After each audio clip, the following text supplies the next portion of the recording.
सरपंच संतोष देशमुख यांच्या अपहरण आणि हत्येच्या प्रकरणाबद्दल ज्यामध्ये वाल्मिक कराड याला आता मोठा धक्का बसला आहे। वाल्मिक कराड याने आपल्या सुटकेसाठी कोर्टामध्ये दाखल केलेली याचिका नुकतीच कोर्टाने फेटाळून लावली आहे। वाल्मिक कराड हा राष्ट्रवादी काँग्रेसचे माजी मंत्री आणि आमदार धनंजय मुंडे यांचा निकटवर्तीय आणि विश्वासू सहकारी मानला जातो। या प्रकरणामुळे धनंजय मुंडे यांना राजीनामा द्यावा लागला होता। वाल्मिक कराड एकटा नाही तर त्याच्यासोबत इतर काही आरोपीही या प्रकरणात तुरुंगामध्ये आहे। या प्रकरणामध्ये कोर्टाने अत्यंत महत्त्वाची काही निरीक्षणं नोंदवलेली आहेत, जी आज आपण समजून घेणार आहोत। सर्वप्रथम कोर्टाने स्पष्टपणे नमूद केले आहे की प्रथमदर्शनी पुराव्यांवरून वाल्मिक कराड हा एका संघटित गुन्हेगारी टोळीचा सक्रिय सदस्य आहे। कोर्टाने संघटित गुन्हेगारी आणि सातत्याने बेकायदेशीर कृत्य हे शब्द वारंवार वापरले, ज्यामुळे कराडच्या गुन्हेगारी पार्श्वभूमीवर प्रकाश पडतो।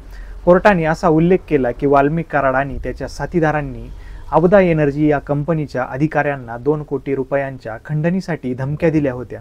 या प्रकरणात संतोष देशमुखांनी हस्तक्षेप केल्यामुळे त्यांचे अपहरण आणि हत्या करण्यात आली। कोर्टाने आणखीन एक महत्त्वाचा मुद्दा मांडला आहे।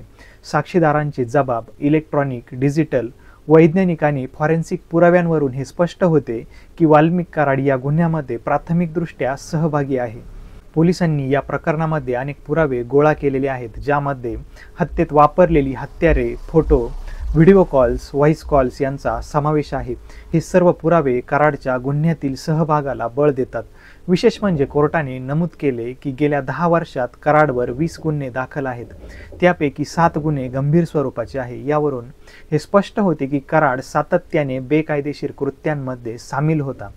अवधा एनर्जी कंपनीने खंडणी देण्यास नकार दिल्यामुळे आणि संतोष देशमुखांनी या प्रकरणात मध्यस्थी करण्याचा प्रयत्न केल्यामुळे त्यांचे अपहरण आणि हत्या झाल्याचे कोर्टाने नमूद केले। कोर्टाने हे देखील स्पष्ट केले की खंडणी आणि हत्या हे दोन्ही प्रकरण परस्परांशी जोडलेले आहेत। यापूर्वी विधानसभेत भाजप आमदार सुरेश धस यांनी देखील खंडणी आणि हत्या प्रकरणांचा एकत्रित तपास करण्याची मागणी केली होती, ज्यामुळे कराडला अटक झाली। कोर्टाने असा ठाम दावा केला आहे की कराड आणि त्याच्या साथीदारांनी कट रचून देशमुख यांचे अपहरण केले आणि त्यानंतर त्यांची हत्या केली। कोर्टाने आणखीन एक महत्त्वाचा मुद्दा उपस्थित केला की वाल्मिक कराडच्या निर्दोष सुटकेसाठी पुरेशी कारणे नाहीत, उलट खटला पुढे चालवण्यासाठी पुरेसे पुरावे आणि कारणे आहेत। त्यामुळे कोर्टाने त्याची याचिका फेटाळून लावली आहे। या प्रकरणात सरकार आणि देशमुख कुटुंबियांच्या वतीने ज्येष्ठ वकील उज्ज्वल निकम, जे आता राष्ट्रपती नियुक्त खासदार आहेत, यांनी बाजू मांडली, तर आरोपींच्या वतीनेही काही वकिलांनी युक्तिवाद केला। या प्रकरणात चार्जशीट दाखल झाल्याने आता सर्वांचे लक्ष निकालाकडे आणि पुढील सुनावणीकडे लागले आहेत। या प्रकरणाला राजकीय वळण सुद्धा आहे। संतोष देशमुख हत्या प्रकरणाने बीड जिल्ह्यातील राजकीय वातावरण ढवळून निघाले होते। धनंजय मुंडे यांच्यावरही या प्रकरणामुळे टीका झाली होती, ज्यामुळे त्यांना मंत्रिपदाचा राजीनामा द्यावा लागला।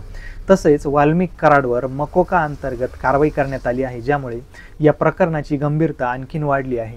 पोलिसांनी गोळा केलेले पुरावे आणि साक्षीदारांचे जबाब यामुळे कराड आणि त्याच्या साथीदारांवरील आरोप अधिक बळकट झाले आहेत। यापूर्वीही कराडवर अनेक गंभीर गुन्हे दाखल असल्याने त्याची गुन्हेगारी पार्श्वभूमी कोर्टासमोर स्पष्ट झाली आहे। आता या प्रकरणामध्ये पुढे काय होणार, वाल्मिक कराड आणि त्याच्या साथीदारांना किती शिक्षा होईल, की या खटल्याला आणखीन काही नवीन वळण मिळेल, याकडे सर्वांचे लक्ष आहे।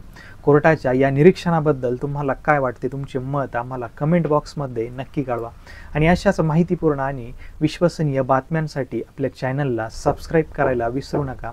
धन्यवाद। भेटूया अशाच एका महत्त्वाच्या अपडेटसह। जय महाराष्ट्र।